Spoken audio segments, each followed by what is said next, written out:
Hello, welcome back. Christopher Taylor with Sovereign Harmony. How are you? So I wanted to do a video here. We got the summer solstice coming up. Today is Monday, June 19th, and the solstice is actually tomorrow, June 20th at about 9:23 p.m. Pacific. So it's actually technically on the east coast of the US, early in the morning, just after midnight, Tuesday night, Wednesday morning, depending how you look at it. But here we are today, Monday, June 19th, and I am back in San Diego after a long stint out of town. So I'm a little tired looking or sounding, bear with me, but I wanted to get this out there today in time for the solstice and everything else. But yeah, so last 22 out of the last 25 days I've been on the road for a new job that I have. So it's one of those jobs I didn't plan on having, but that came to me, and so I'm just kind of running with it. And we're going to talk about that theme for the collective as well, talking here. So anyway, it's good to be back. I'm happy to be back in San Diego. It's beautiful out here, like 85 and sunny, something like that, which isn't always typical. June gloom this time of year in Southern California. So to have a day like this on June 19th is pretty nice. And so good to see you, and hope I can give you some good information here today. So what I wanted to start out with was looking at the solstice here tomorrow. And you know, we have one every year, and it's just astrologically speaking when the sun goes from Gemini to Cancer. So Cancer being a cardinal sign. So whenever the sun enters one of the four cardinal signs, that's the start of our new season that we call it. And so the cardinal energy has to do with starting. So that's why that coincides with it. But it's also the brightest day of the year in the northern hemisphere. Southern hemisphere, it will be the darkest day of the year. So north of the Arctic Circle, you're looking at 24 hours of daylight. Of course, it's been going on for a few weeks and will go on for several more weeks, but it peaks right now. And so it peaks right now everywhere you are, and it's going to start, unfortunately, getting dimmer over time, starting the end of this week. But it'll take a few weeks to a couple months to really notice it. So enjoy the full sunshine, the full light of day. And I see this solstice as significant relative to other summer solstices. Think of the summer solstice, especially in the northern hemisphere, as this peak time, peak energy. And we have certain transits happening. I've been talking about in my previous videos, things that have been going on, challenges that have been going on for all of us. And a lot of this story that we're in right now that's kind of coming to an end. And that's the energy right now. It's just sort of the ending of this story that we've been in since the fall. So the fall, especially right after those eclipses in September of 2016, the few months following that kind of put a lot of us in challenging positions, things we didn't want to have to deal with but had to deal with, our egos, wanting one thing, and our soul wanting another thing, and our soul obviously winning all the way through. And so if we're in our egos, it can seem like things haven't been working out in certain aspects, or our plans that we created got ruined by some events that happened while engaged in our plans, etc. But really, this is just the way of the universe letting us know that our egos aren't completely aligned with our souls and what our intention is here. And so this has been a real wake-up period since the fall. And so the rougher it's been, the more out of alignment we have been. And we might need more shaking and awakening than the rest of us.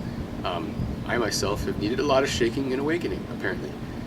So don't feel alone if you think the same way, or feel the same way, or have had similar experiences.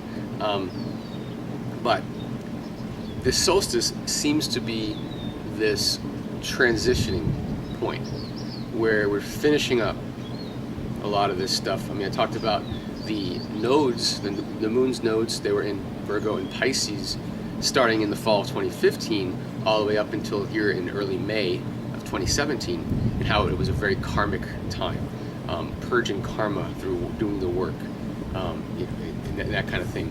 And with that switch of the nodes into Leo and Aquarius, now there's this sort of opening of the energy, a lightening of the energy. And until we get the eclipses in Aquarius and Leo, which it will be in August, just less than a couple months from now, that is when we really enter that new phase. But we're kind of lingering in that karmic purging zone while opening up to the lightening zone, the heart opening zone, that enjoying what we do and doing what we enjoy kind of energy. So we're in this transition, and the solstice to me really signifies that line. So we're finishing up on this one side of it. We get to the other side of it, it'll be a gradual sort of adjustment into the new, and then a push when we get to August. And so whatever we have been going through, it's like it can feel like it's coming to an end. It can feel like, whew, we got through it. We got through it, like it's that feeling we're tired. It hasn't been easy, but we're getting through it. And it feels like that light at the end of the tunnel is getting bigger and bigger and bigger, so we're getting closer to it. And that really is the energy of, especially the solar eclipse coming up on August 21st in Leo. It'll be a total solar eclipse, visible across pretty much most of the US, which hasn't happened in several decades, if I'm not mistaken. And it's going to be pretty significant astrologically for heart opening, for getting into our inner child and really having fun with life again after this whole karmic period the last couple of years. And so I'm looking forward to it. I don't know about you, but I can feel it coming. I can feel this solstice as sort of that switch, something switching. And we have a new moon in Cancer, like just a few days after, on June 23rd here at the end of this week. After that, the solstice, so it kind of kicks in gear right away. And it's interesting because a month later we'll have a new moon in Leo. A month after that will be that solar eclipse in Leo. So we're going to have two new moons in Leo, one being a regular new moon in the early part of Leo in late July, and one being that solar eclipse in the very last couple degrees of Leo in late August. So having two new moons in the same sign, with obviously that new moon is eclipsed in Leo because the node axis is in Leo Aquarius, and that node axis has to do with that transition of the sun and moon in terms of our visible perspective. So it makes sense that it's going to be eclipsed when the new moon is in that zone. And it's almost like it's so big that solar eclipse in Leo on August 21st is so big it needs a warm up. And that warm up will be in late July with that new moon in the very early degrees of Leo. It's like our hearts need to ramp up one gear and then the final gear. So it's this kind of two-pronged gear. And the new moon we're having this week, right after the summer solstice, is kind of just creating that foundation of support, almost like we're like making the bed in a way, or tending the garden where the life is going to grow. And so it's creating the space of stability and comfort for this new awakening heart that's coming through here late July, August into September, October. Okay, and Jupiter's transits since the fall of 2016 have a lot to do with this heart opening, and Jupiter has been in Libra ever since last fall.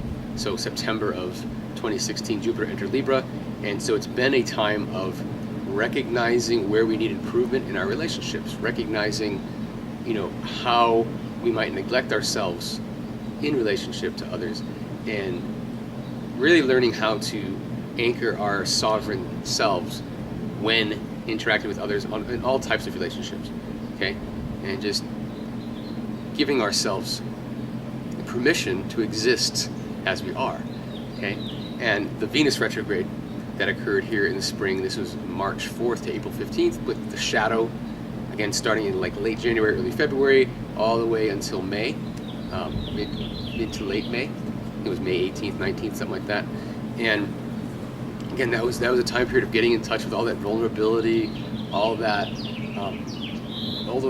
wounding associated with not being enough, not being worthy enough, etc., and getting in touch with releasing any thoughts of unworthiness and basically birthing a new sense of what we think we're worth. Okay, and that's what the Venus retrograde is about. But we didn't get made aware of that. Really, it was at the turning point would have been late January, early February. Last couple days of January, first couple days of February, there was a new moon in Aquarius, which is related to this lunar eclipse in Aquarius in early August. That'll touch on again in a second. It's sort of the culmination of what came out of that in late January. Jupiter went retrograde around that time, early February. We also had a conjunction of Mercury and Pluto that happened right around that time, which was built up because of a Mercury retrograde, so they had extra power in it. And Venus entered the shadow for the retrograde at that point. So it was a very turning point time.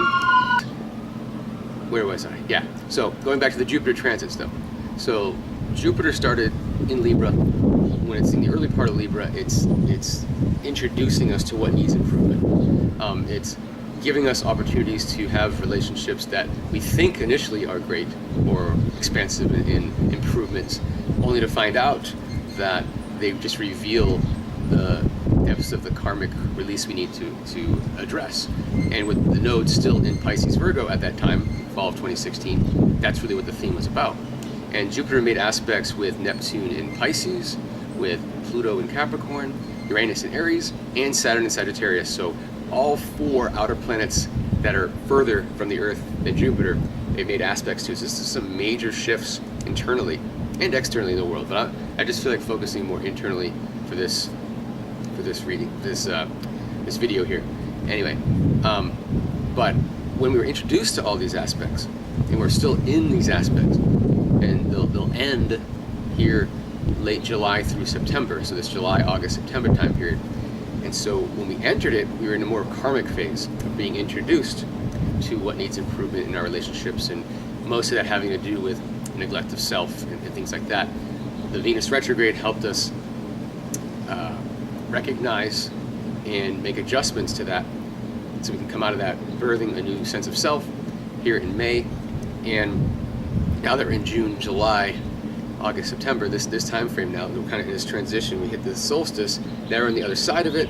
Jupiter is going to make its final aspects to Neptune, Pluto, Saturn, and Uranus. That started in the fall. Only this time, the nodes are in Leo Aquarius rather than Virgo Pisces. So it's less about the karma and digging into the karma of the relationships, because the Venus retrograde was the healing of that karma that was revealed. And so think of late January, early February as the point when we recognized what had started in September, October, that we thought might have been great and wonderful and where we want to go, suddenly revealing itself to be exactly what we don't want, and what's in the way of where our souls want to go and whatnot. So it's really that ego awakening to where it's out of alignment.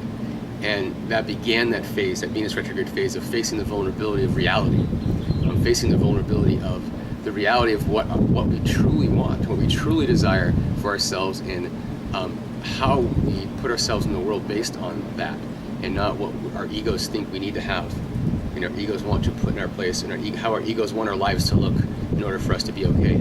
I know I struggled with that this whole time period, trying to get my work life back, my money life back in a certain way, and trying to do it from an ego perspective, just using what I've always known how to do, and nothing working whatsoever.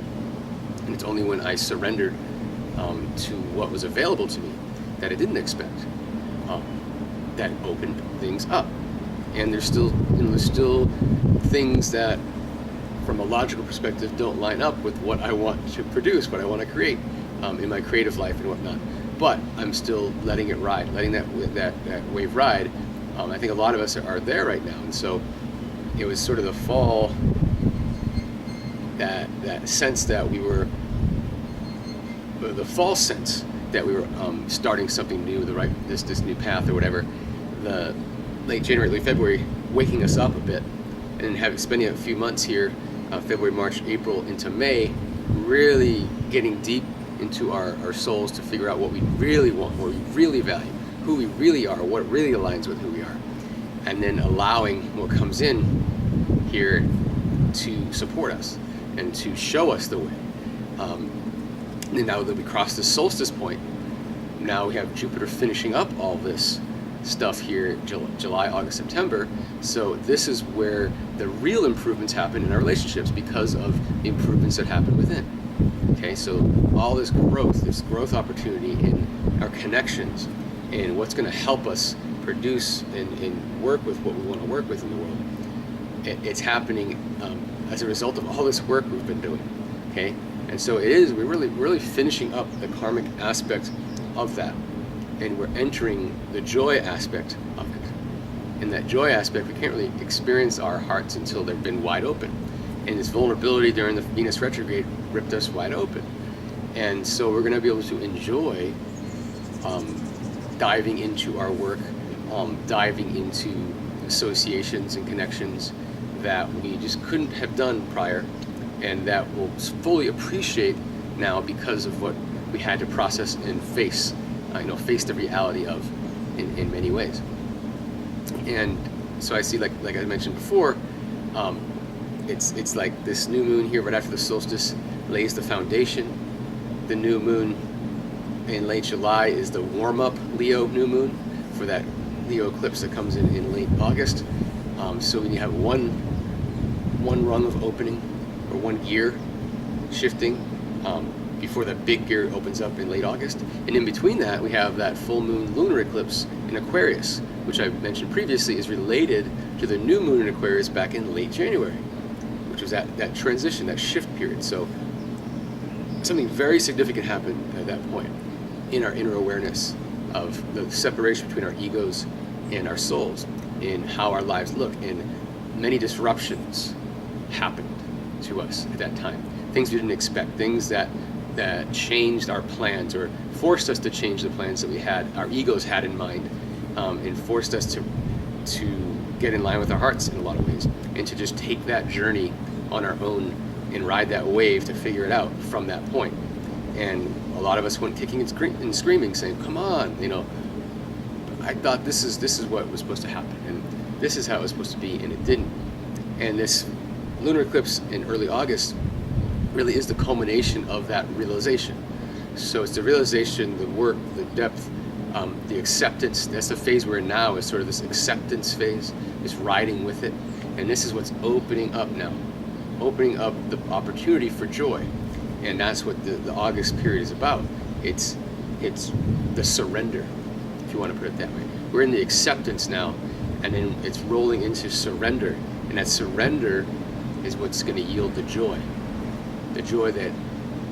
that was almost impossible to experience prior, but that we're aiming to experience, or opening to experience here.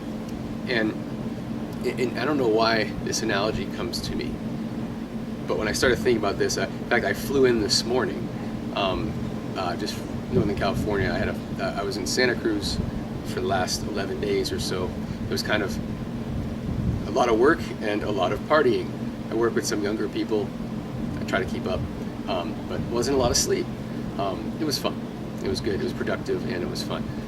But anyway, so I just flew in this morning, and on the plane I was thinking about doing a video, and I was like, okay, what would I talk about? And that's when this whole idea started to come to me. And then this analogy started coming to me about, like, Seinfeld. If you're a fan of the show Seinfeld, that show is premised on this style of improv called Herald. So I've taken improv classes and whatnot. You might have heard of it. But there's certain styles of improv. The Herald style, it's a style where you have, and this will make sense in a minute, don't worry about it.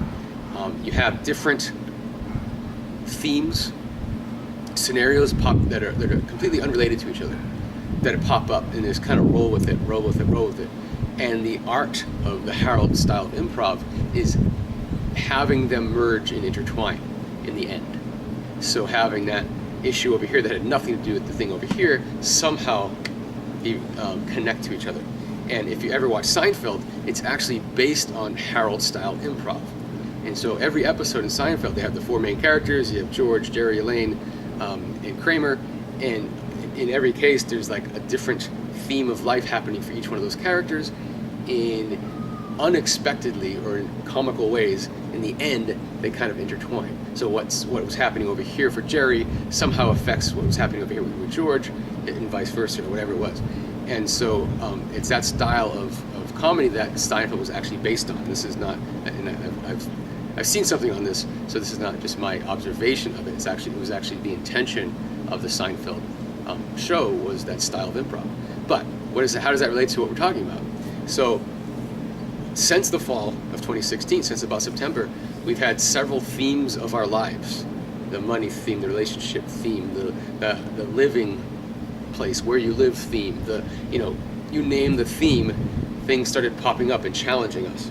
Okay? So you can think of that as the plot lines of our lives for this show. Okay, and so as we cross over the solstice, I just feel this energy of shifting into almost like this state of what the, WTF? How did this thing that popped up that seemed like some unrelated challenge in my life that was just disrupting my life, now the reason why I'm on the path, the right path, right? And this thing over here that had nothing to do with that, now they're both related. Okay, so there's this energy of things coming together, and coming together in like ways that make you go, what? How did this thing that I couldn't see any value in my life other than just being a disruption back in the fall or the early or the winter or the spring, somehow now be a good thing and be related to this other thing that was also just a challenge in my life that had nothing to do with what I wanted in my life. And now that's helping me, and they're helping each other.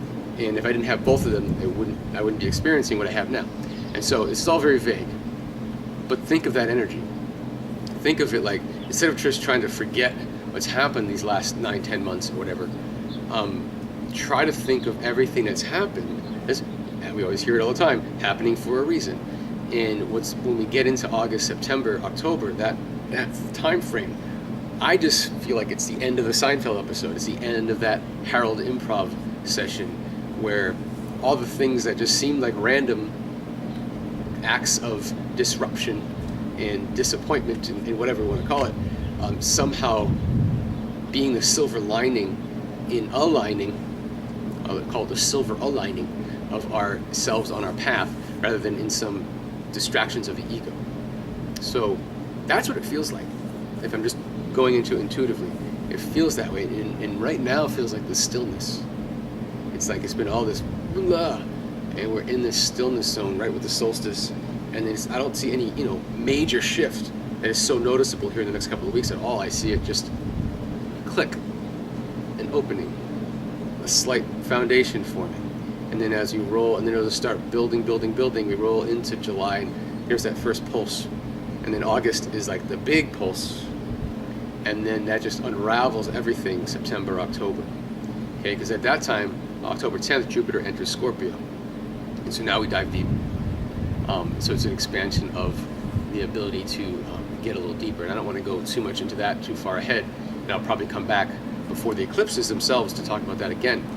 But as for the solstice, I just want you to think of this as a transition, the stillness and the transition between all of these seemingly random life events that were popping up since about September, and recognizing that they're all kind of weaving together and then going to weave out on the other side of the solstice within the next few months and kind of link into each other in some ways we just couldn't see or probably can't even see right now.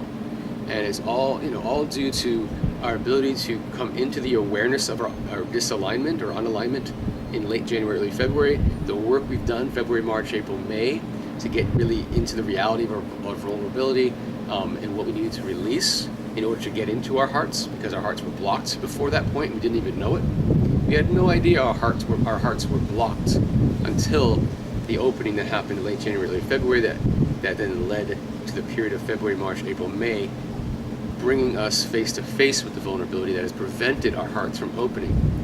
Now that we're in a space of sort of stillness, our hearts are just about ready to open. They're about ready to open. The healing part is, for the most part, done. We're at this very final stage of it, and it's getting much dimmer, which is ironic because of the solstice.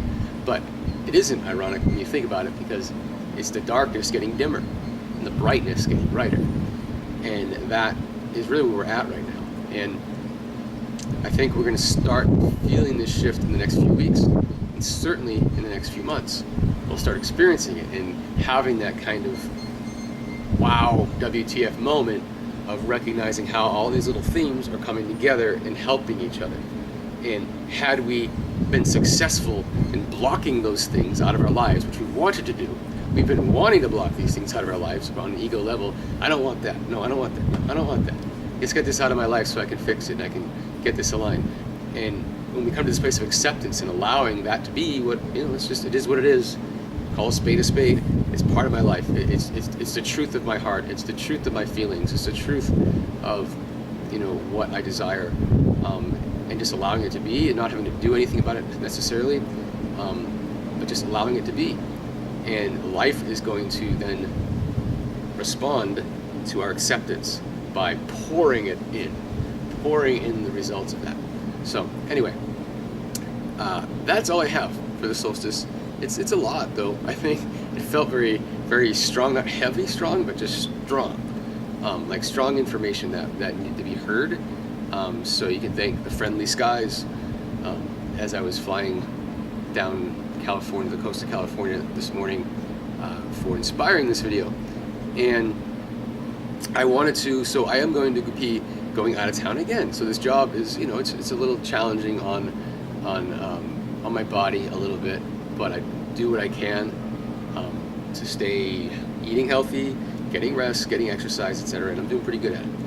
Maybe the rest part is probably the only part I need to improve on, but the exercise and the diet are still okay. As challenging as it is, but I will actually be taking off again on June 28th. I'll be flying to Michigan this time, so I'll be gone for about 11 days or so, and possibly 25 days straight. I don't know yet, so I don't know, but at that point I will be leaving. But from this point, Tuesday, June 20th, the day of the solstice, till Tuesday, June 27th, so it's an 8-day period, I am around, and I am going to open up the window for those that missed my $60 chart reading special back in May. I'm going to open that up again. So I decided I'm just going to open it up for 8 days. It's an 8-day window, and I do have things going on, so I don't have 100% of my time available, but I do have some time available. And what I want to do is open up this window, $60 natal chart reading, or you can get, if you've had a reading with me before, we can do an update forecast, kind of look at your chart, what's going on right now with these energies, kind of thing. So either way, or if you know somebody, just get them in this window.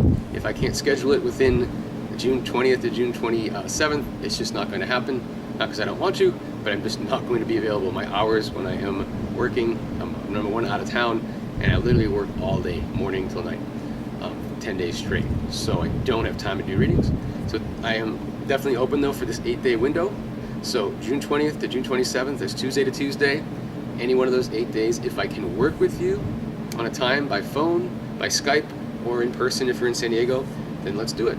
I'd be happy to help you out. I've received some pretty good feedback from some people from the last one in May. So great. Thank you for listening. Do contact me if you want to take advantage of the $60 special in this 8-day window. And I will see you again soon, probably just before the eclipses. I'll come on back, if not sooner. All right. Thanks a lot for joining me, and thanks for listening, and